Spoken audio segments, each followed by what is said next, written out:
Hello everybody and welcome. Today we're going to discuss the newest Escape from Tarkov patch being 0.5.1.815.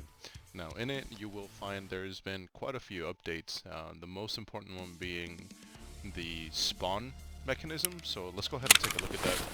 Now in my inventory I've actually gone ahead and put in my beta container all three of the maps. Now this is going to make a difference in how the spawning mechanism works, the dynamic. So let's just go ahead and dive right in. Just for those that don't know, you can actually purchase all of the available maps currently here from Therapist.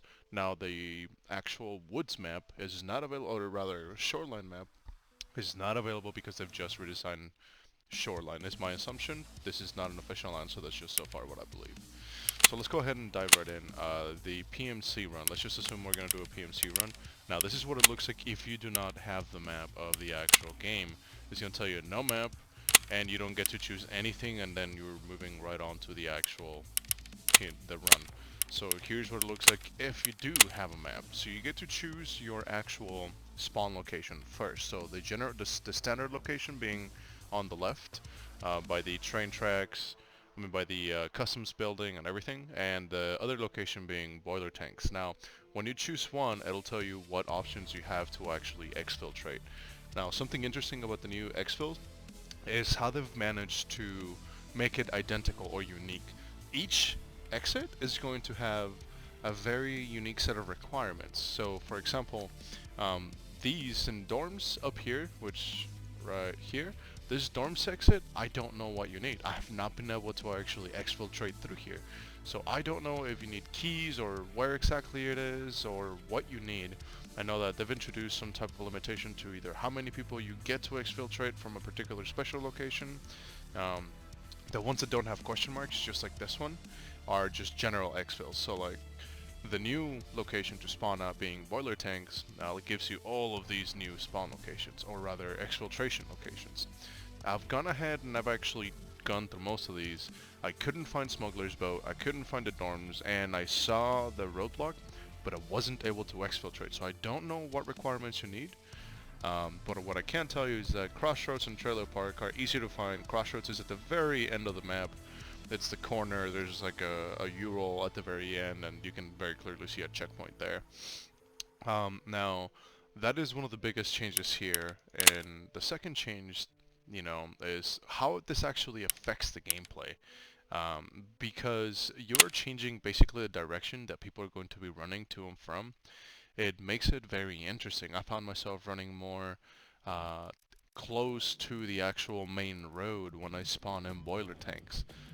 So I'll actually run up to military checkpoint, then run up to main gas, and instead of dipping into construction zone or going out to dorms, I just run right across the road on the outside of that wall, and then hit right here that little corner checkpoint, and either go all the way up to the roadblock and by the entrance to construction right here, and then cross on the south bridge, or just go to the north and cross on the other land bridge on the north.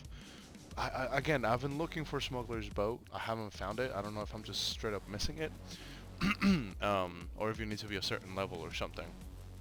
So, that being said, let's go ahead and how it looks like from a scav perspective. Now, this is something very interesting because a lot of people are thinking, okay, well, I don't know what all the exits are. Well, here's a trick. If you have your map, you can simply go as a scav and you will be able to see all of the exfil locations that are on the map right here. Now, obviously, here we're missing the um, smuggler's boat, but I think that's because it's a special one. Now, as a scav, you'll be able to exit in any of these.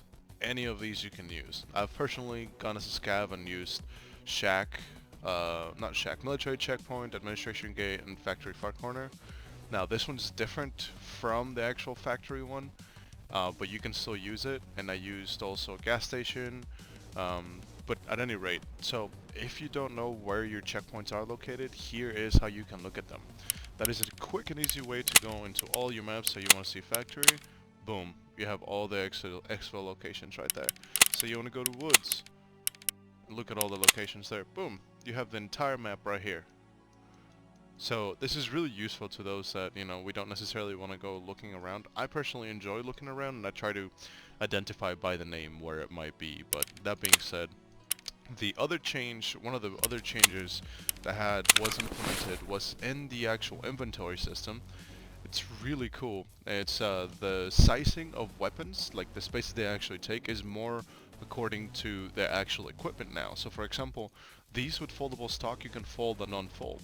When you fold them, you take one extra row of two less, or column of two less, versus these weapons. So as you can tell, these are both exact same AK-74Ns.